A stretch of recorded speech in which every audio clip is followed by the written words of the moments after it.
সরষের তেল গরম করে নিচ্ছি। তারপরে এতে অল্প একটুখানি চিনি দিয়ে দিচ্ছি।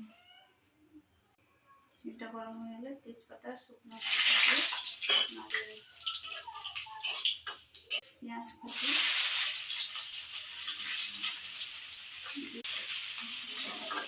পেঁয়াজটা একটু লাল লাল ভাজা হয়ে গেলে আদা রসুনের পেস্ট দিয়ে দেবো।